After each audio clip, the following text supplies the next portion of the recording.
Hello and welcome to Inside Cottonwood. I'm your host, Doug Bartosh, also your city manager here in Cottonwood. And I'm here today with our police chief, Jody Fanning, who's, as you can imagine, been extremely busy the last month or so related to the Walmart incident. And you know, I thought it would be important to come in and get Jody to tell us a little bit more about the case, where it's at. Obviously, the case itself hasn't been, or the investigation hasn't been concluded yet. And so we need to be careful about what we say and don't say. But what I want to do is just focus on the incident kind of surrounding the video that we've already seen and we already know about. So let's start off and just from the beginning. And what was the call that came out? The original call that came into the police department was for an assault on a Walmart employee. That's why 2 officers were originally sent, was for the assault. It was a Walmart employee that was shoved, and so they called us to deal with the people and remove them from the property.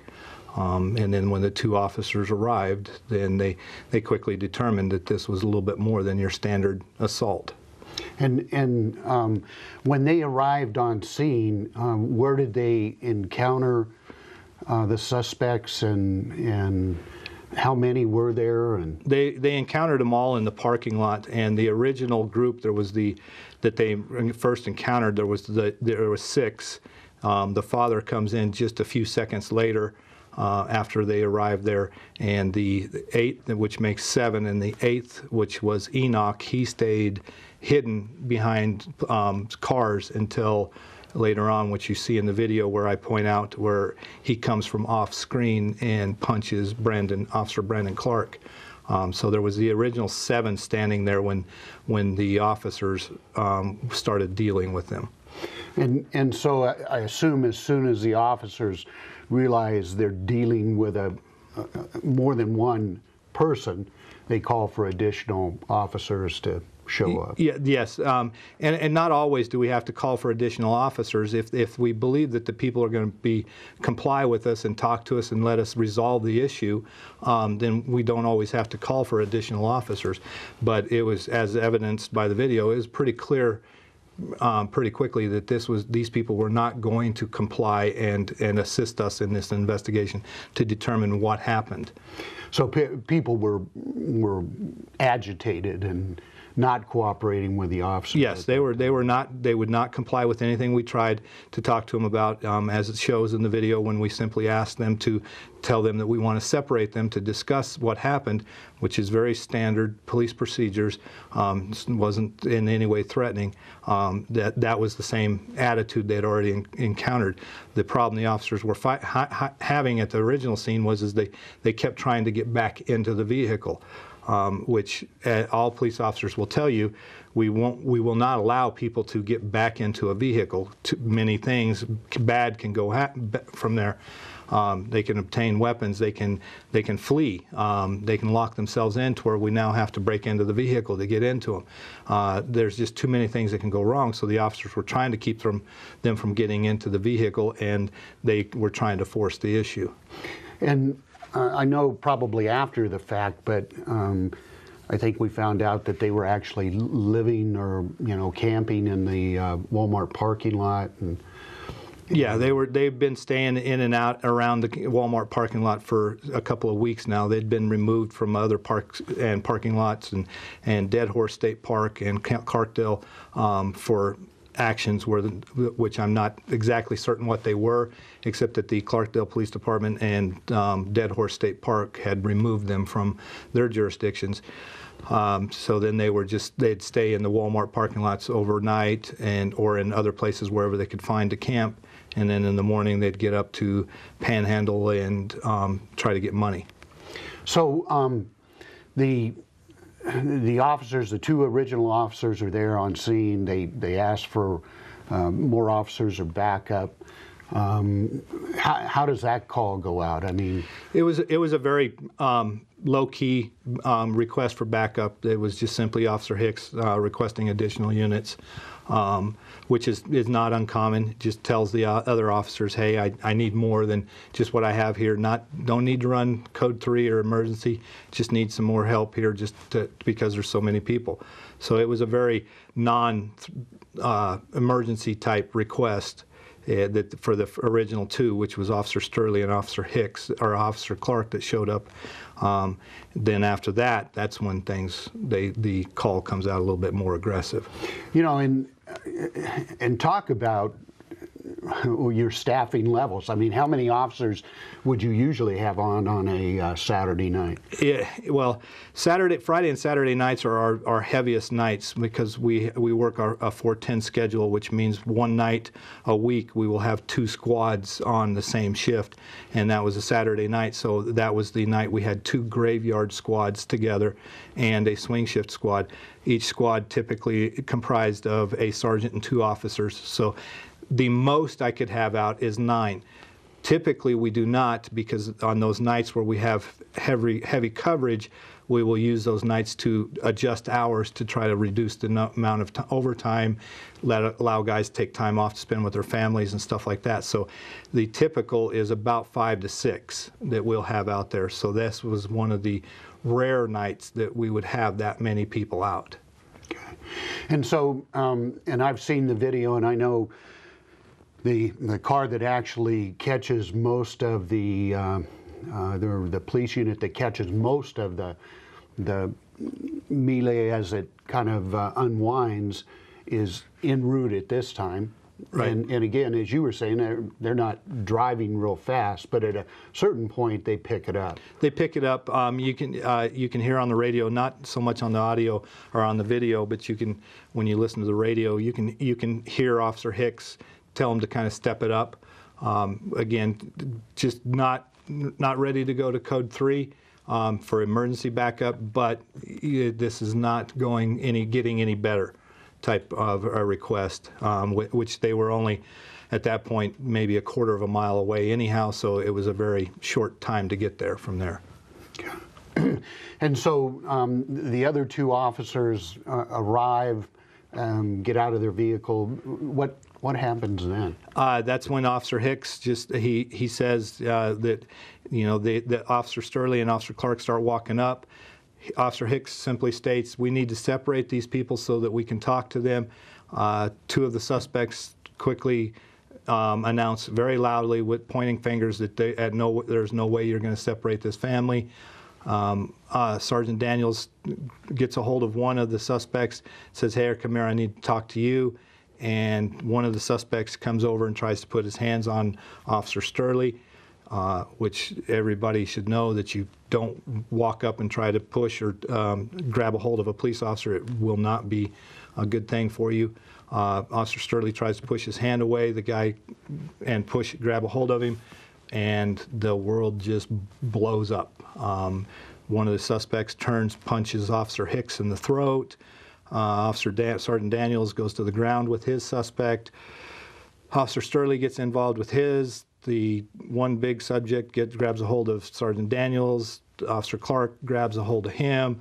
At the same time, the deceased suspect, Enoch, comes from off screen out of nowhere, which nobody's seen him coming, and hits Officer Clark. And then the fight just goes from there, and it just does not get any better. So, what equipment do the officers have that they're trained on to deal with this kind of resistance? Well, nobody's ever been trained to deal with this kind of resistance. It's one of the things I keep telling everybody. We have not ever really encountered somebody that is this determined to not stop and to continue the fight. in the same manner. But they are, all the officers, the Cottonwood police officers, they're equipped with pepper spray, they're equipped with asps, they're equipped with tasers, and then obviously their hands, and then their guns. So they've got multiple tools to use in these type of situations. Each one is different based on different circumstances is when you will deploy each one of those uses of force. We typically try with our verbal, then we go to what they call soft hand, and we try to escalate up. That doesn't mean we can't go from verbal to shooting, depending on the situation. If I'm standing here talking to somebody and they pull a gun, I don't have to try to, talk to them, fight them, pepper spray them, tase them before I can shoot them. The idea is that we can go to the next level of force above what is being used against us. So they have all those levels, and they try to stay as low as they possibly can, and we pride ourselves at Cottonwood on being very proactive and not getting overly aggressive. Sometimes we got to get aggressive to deal with what we got to, and they were doing the best they could, but there was no way these people were going to comply with anything we asked or told them to do. So how do the when the officers get in these kind of situations, as you said, they have various tools they can use. Any particular rule or guideline about what they use, and how they use it? Not really a particular guideline other than what the courts have said. We can only use that force necessary to effect the arrest or stop the action. And that's and it's not a really clear rule. It's pretty vague, and the officers have to deal with the vagueness of the court. It just says only that force necessary. So you can't just shoot somebody because you don't like him. You have to do what you have to do. Minimal force necessary to complete the task at hand. Let's go ahead and take our first break, and then we'll come back and cover a little bit more of this incident.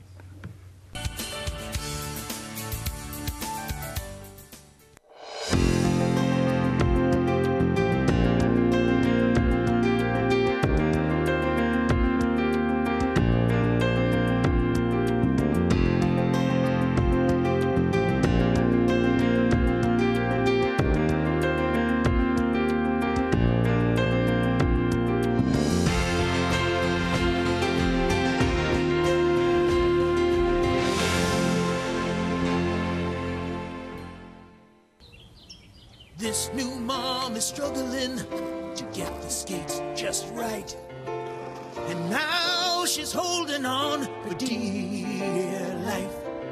Her kids can see she may have broke her knees. They still love her though she looks like she's attacked by killer bees. I'm allergic.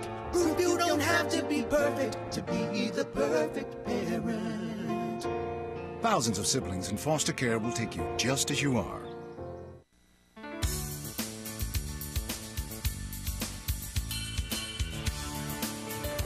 Welcome back to Inside Cottonwood. I'm your host, Doug Bartosh, and we're here with Chief Fanning today talking about the incident that occurred at Walmart.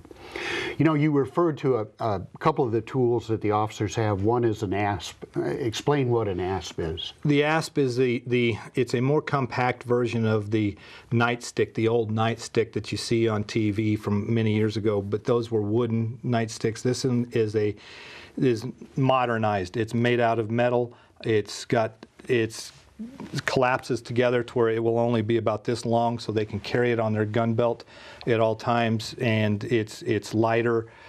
Then what happens is when they pull it out and they swing it like this, it will extend and get to about 28 inches long. It's a metal. The end is a solid metal rod. It is designed to do damage and harm people. That's why we don't use them very often. But that's what they're designed for, to hit people with, similar to the old nightsticks. We went away from the old PR-24s, which you used to see with the side handle batons, just because they were so cumbersome to carry. They were always banging the officers in the legs and stuff like that. So these are just a more modern version of that. And then pepper spray, Pepper spray is just, it's capsium, basically the same thing as grabbing a hold of a whole handful of crushed red pepper and grinding it up into dust and throwing it in the air. It's got the same effect. It's very nasty. Some people will try to tell you that they're immune to it. I haven't truly seen anybody that's immune to the pepper spray. The old CS spray, yes, but pepper spray, not really.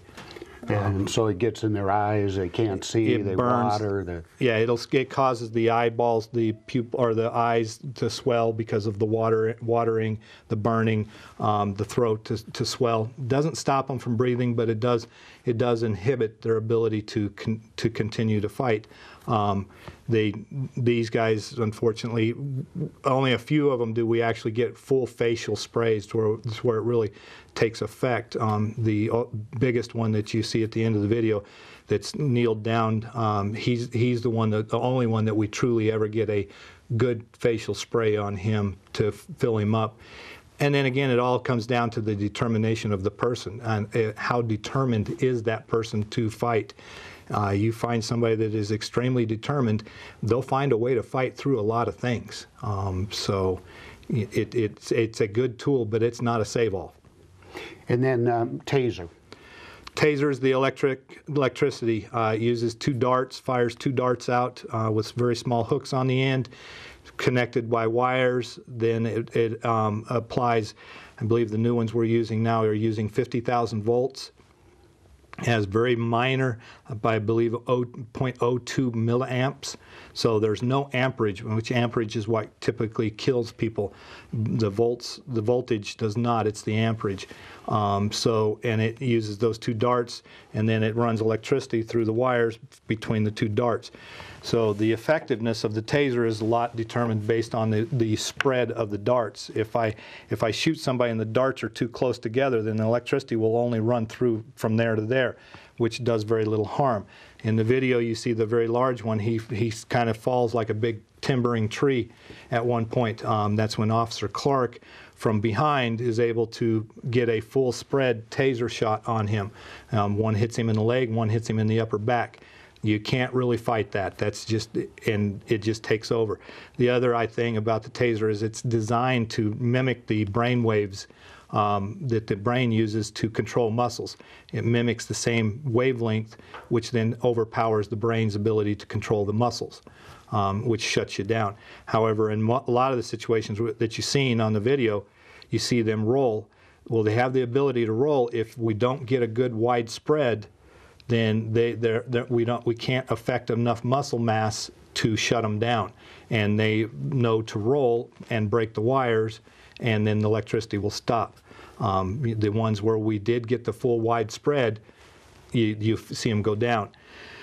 The only issue was we had 2 of them that we did get full wide spreads on and take them completely to the ground. However, the idea is that you have an arrest detail that can go in and affect the arrest and to put them in handcuffs during the taser shot. We just simply did not have the manpower to send 2 or 3 guys over there and put them in handcuffs while the electricity was going. You can't just sit there and keep the electricity running. Well, you technically can. You can just keep pulling the trigger, but that becomes dangerous. Now you could do harm to people if you just keep running amperage through them or electricity through them. So as you've seen, they both got right back up. As soon as their electricity stopped, they got right back up, which is, again, kind of odd. In most cases, once people get a full ride of electricity, they don't want anything to do with getting back up. They're done. They'll give up. These people would not. And I know the crime scene was described as having taser wires all over the place. How many? I'm not sure how many tasers we ended up deploying, except that everybody on scene had none left. So, and most all the officers are either carrying 3 cartridges or 4. Some of our new tasers have dual cartridges that are side by side, and then they carry an extra set. So they would have 4. Some of them still have the older style, which they'll have 1 in the taser and 2 on their belt. So they have 3. So I would say probably at least 15 to 20 tasers were deployed. And again, the tasers did what they needed to do, we just were not able to get the widespread. And part of the reason we weren't able to get the widespread is because of our close quarters. You know, the idea is to be about 10 feet away from them when you fire the taser. But if you're up close, you can't get that spread. Well, they couldn't get too far back because the chaos of the scene so much that you might shoot somebody running across when you're trying to, and they're moving. So it did not present itself as in the way that we would like it to work. It was a chaotic scene that just did not work out the way we needed it to. So it eventually leads to the officers using deadly force, and there was a fight for one of the officers' weapons, and not an unusual occurrence. I mean, it does happen out there, and so talk a little bit about that and the officer's response to that. Well, yeah, it's the last thing any police officer in the world ever wants to have happen, is to be fighting for his own gun. Because all officers know if we lose that fight for the gun, then we most likely lose our lives, because they will have the only piece of equipment that we have to protect ourselves with. So it was a situation where Sergeant Daniels, and you can hear him on the video, he yells, "He's got my gun, he's got my gun." However, the other officers on scene, apparently, and I haven't got to interview them, so I can't say for certain, but I can tell by their actions, apparently were not able to hear it because of the chaos and the fights that they were in. But towards the end, you can see Officer Hicks, he obviously has picked up on this. The fight for the gun is, at that point, you're going to do everything that you can in your power to get that gun back. You know, there's the point where the suspect has a hold of the gun, and the gun is pointed at the officer's vest. Yes, our vests will stop our weapons, but I've never met a police officer that's truly willing to let somebody pull a trigger at his chest just to find out if that vest is going to stop that gun or that bullet. So he was going to do everything he could to get that muzzle away from his chest, and he was able to rotate it down to his waist, below his waist, and hit him in the leg. When you're dealing with a suspect that feels no pain and has the pure determination of an animal, you know, that as they were, you know, Sergeant Daniels is an extremely strong young man. For any one of us to just walk up and take his gun away from him, you're not going to be able to do that. These people were not normal. They had extreme determination, and they felt no pain. And that's the combination of that led to him being able to take the gun away from Sergeant Daniels. Let's go ahead and take our next break, and we'll come back and finish up with the chief.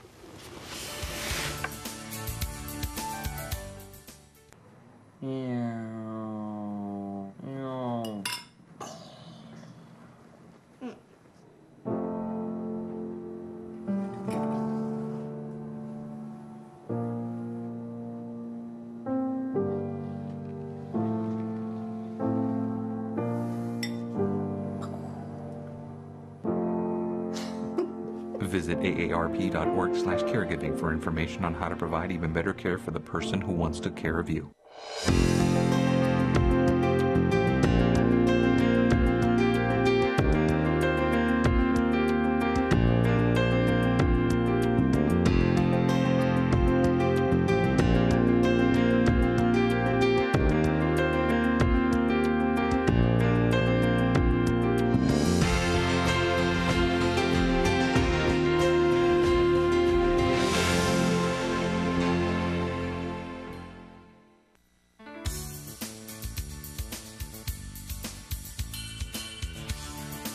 Welcome back to Inside Cottonwood. I'm your host, Doug Bartosh, here with Chief Fanning talking about the Walmart incident. So we get to the point where Sergeant Daniels is shot. One of the officers comes in and recognizes that this is now a deadly force kind of an incident to protect further injury to officers, and apparently fires on two of the suspects. It seems like even after that, there's another suspect that comes in, and there's even more struggle for the weapon.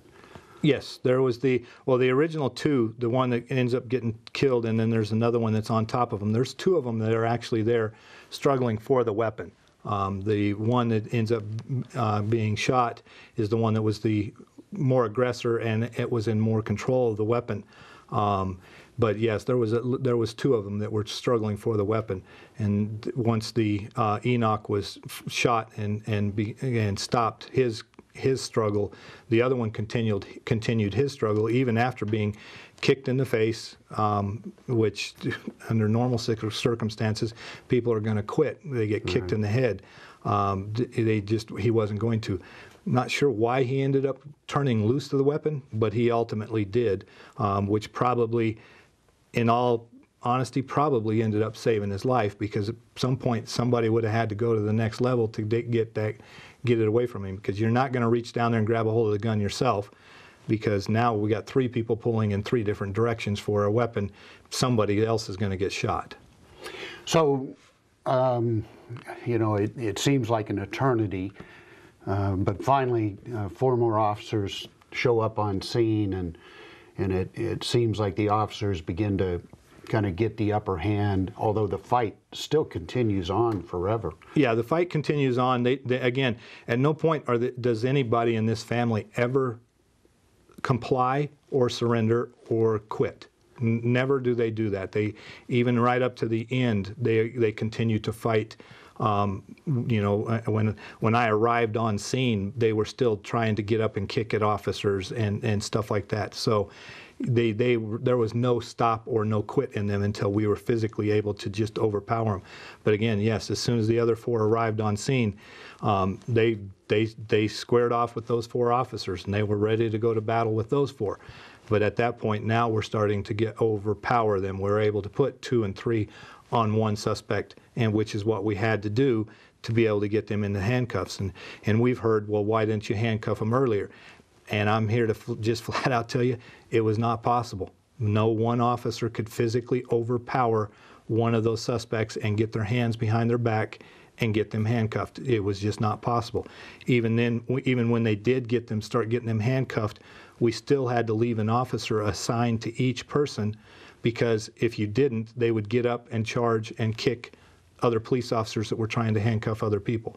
So you had to leave somebody assigned to them until we got them all handcuffed up, and finally were able to get them into cars and secure them. And certainly, if a person doesn't want to be handcuffed, you know, they don't even have to be violent, but just resisting and keeping your hands underneath you and stuff like that. It's going to take a couple of officers to. Yes, I mean, everybody thinks that there is no big S on our chest. We don't have superhuman strength. It's still the same. And if you meet up with somebody of equal strength, 2 people of equal strength, that means nothing moves.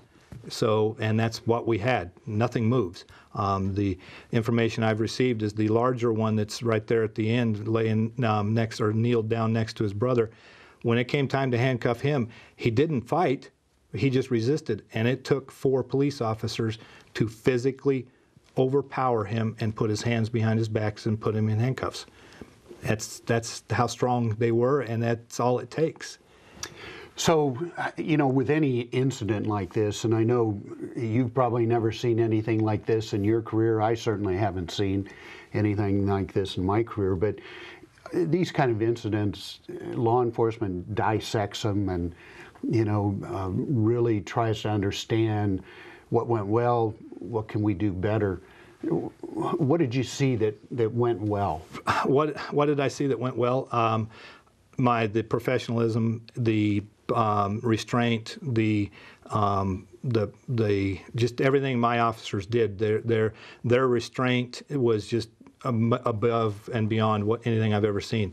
I've received countless emails from training coordinators all over the country talking about wanting to use our video to teach new officers in the academy about how to combat situations like this and still use restraint. The officers, they as much as they tried, they were trying to work in teams, but they couldn't. You know, there would be times where an officer would have somebody down. Well, he'd have to go rescue somebody else. So you know, they were just very professional, very restrained, and bottom line, they fought well. And a lot of that has to do with their physical fitness and their capabilities. They were all physically fit police officers. Had they not been, I don't know what would have happened. There had probably been more people injured or killed. And so, what are the officers saying? What are they walking away saying? You know, what's the lesson here? The lesson is that at no time do you ever take it for granted that a family outing is just going to be a quick report and we're done, and that the idea that in the academy we train 3 minutes fight for your life, that the idea of the 3-minute fight for life, it does not exist anymore. It's now called the 9-minute fight for life, and hope more backup shows up. So they're taken away from it that they need to maintain their physical fitness, because at any minute this could happen to them, simply because a lot of it has to do with the attitude of the country right now of challenging police officers. Everybody wants to challenge police officers, and the officers are seeing it, and they understand it's coming at them. Doesn't make it right, doesn't make it legal, but they understand it, and they're preparing for it and dealing with it. Yeah, it's certainly a message we need to get out to everybody, that when an officer asks you to do something, comply. If you want to challenge the officer, challenge him in court. That's the appropriate location. Exactly. That way nobody gets hurt. If they had simply complied with us, the most we're looking at is probably a ticket for disorderly conduct, maybe even trespassing, maybe not even that. And they may have just been told that you got to leave the property, but they escalated it out of control, and simply because they refused to comply or even assist us in any way. Well, we're out of time, but our thanks to Chief Fanning and all his officers. They really did a commendable job in protecting our community. So our thanks go to the entire police department. Thanks for joining us today. Come back and join us again on Inside Cottonwood.